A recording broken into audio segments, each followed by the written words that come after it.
well. If you're new to the channel, hit that subscribe button. Also smash the like button. Guys, we had a pullback here on Bitcoin. It dropped around $1,800, currently at $12,637. Ethereum at $332.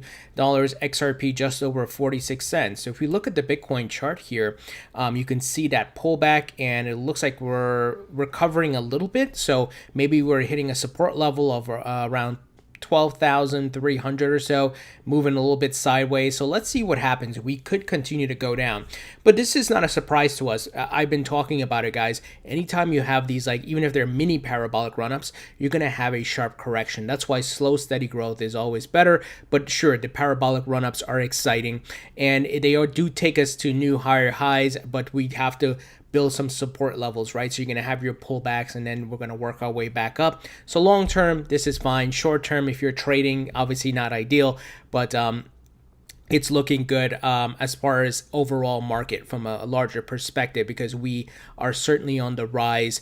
And let's see, once again, we could go back down to maybe in the 11,000s. We'll have to wait and see, but that is a high probability and a possible scenario.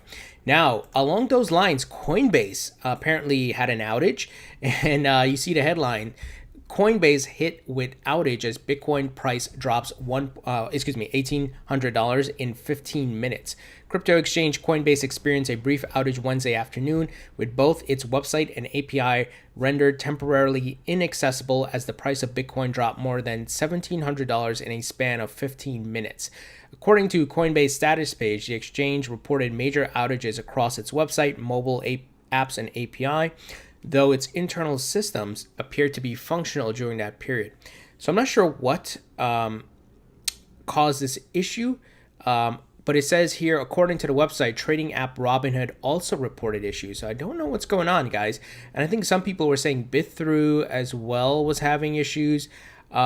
So this is interesting. I don't know if they're all using the same server or some sort of service, but let's see if we get any confirmation on what this might be. But the good thing is there's many more exchanges out there, obviously, and you have more options. It's not like 2017 where, it was only Coinbase. You have many other options out there now. Now some very bullish news on Square. Square is expanding access to Bitcoin deposits for Cash App users. So we had been talking about, they will be adding Lightning Network support. Well, payments company Square is rolling out Bitcoin deposits for its mobile Cash App, and we did have an update that it is available. They have confirmed they have enabled Bitcoin deposits for users today. So exciting stuff here. The app, available on both Android and iOS, now supports deposits for at least some users, according to Twitter posts by Bitcoiners and a check by CoinDesk reporter of his own Square account Tuesday. Previously, users could purchase or sell Bitcoin, as well as transfer the cryptocurrency to another wallet. So adoption is happening, guys, and Square is pretty big. A lot of small businesses and so forth use the Square Cash app. So this is exciting news, going to make it easier for folks to, of course, pay in crypto and merchants to accept crypto. So really, really great stuff here. The block is so annoying with their full page asking me for my email.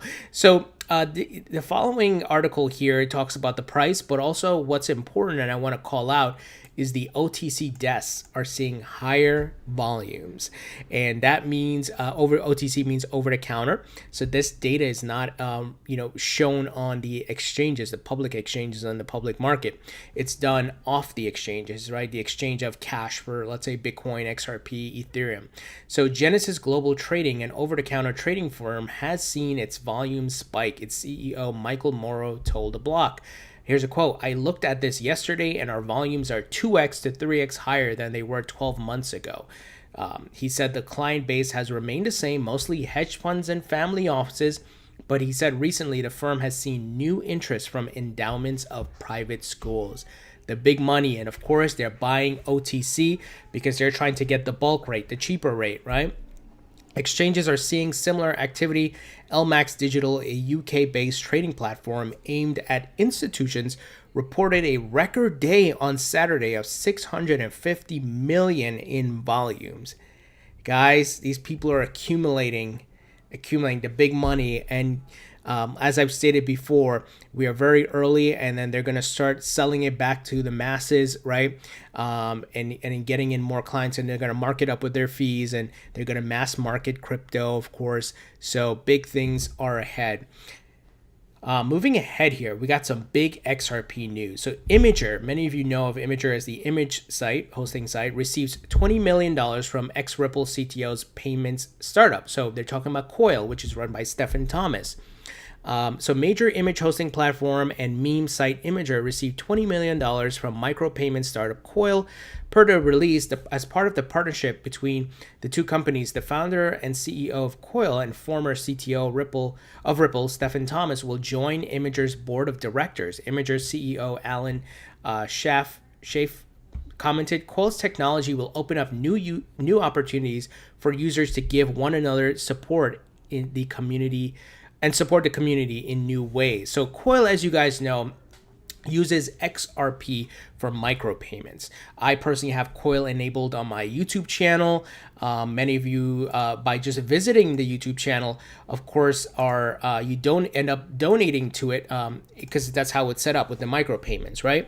So another use case here for XRP where micropayments are going to be used for video content and as well as artists' music content via SB projects, but also with Imager. So the network of micropayments and web payments for XRP is growing.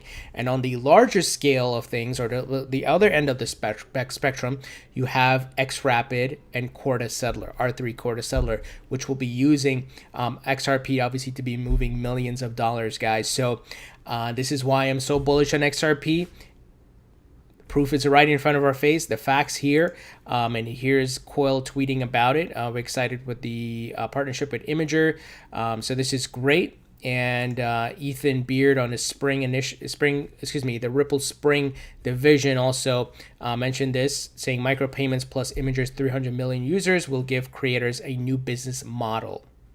So they're going to be able to earn micropayments from their content via Coil, and all powered by XRP.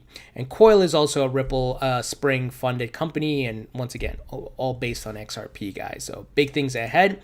Now, Tom McLeod, I've interviewed him many times on my channel. His company Omni is of course funded by the Spring Initiative. He's in phase 2 of integrating XRP. I will be doing a follow-up interview with him. He also congratulated Stephen Thomas and talking about the Coil team, a lot of upside here, talking about the partnership, guys. So, of course, he recognizes it, and we have Scooter Braun, doing his thing with SB Project. So big things are ahead for XRP, and they're covering all the bases: the web payments, the micropayments, and monetization of content, images, videos, music, and like I said, on the other end of the spectrum, moving money globally, guys. If you don't see what's happening here being built around XRP and for XRP, then I don't know what to say. Finally, CoinMarketCap makes first ever acquisition. So this is interesting. CoinMarketCap, a major source of prices and volumetric data on crypto markets, has revealed plans for its first acquisition in a press release. And the United States-based company is acquiring electronic crypto trading fund #Capital in order to expand its efforts within its Data Accountability and Transparency Alliance, an initiative launched in May 2019 to provide greater transparency in the crypto space. So we continue to see partnerships, investments, acquisitions, mergers, all that taking place in this new asset class. And I think it shows where we're headed, guys. It's all going to be a well-oiled machine and established like the stock market. So, guys, what do you think? Do you think we keep going down with this correction? It wouldn't surprise me. I don't think we go back down to like something ridiculous. I think we're probably going to be in the 11,000s and then work our way back up, testing, new price points, highs and lows and so forth. So would love to hear your thoughts and comments. Leave them below. Thumbs up if you like this video. Please subscribe if you haven't already. Don't forget to follow me on Facebook, Twitter, Instagram. Links in the description. Thank you to my Patreon supporters, and I'll talk to you guys later.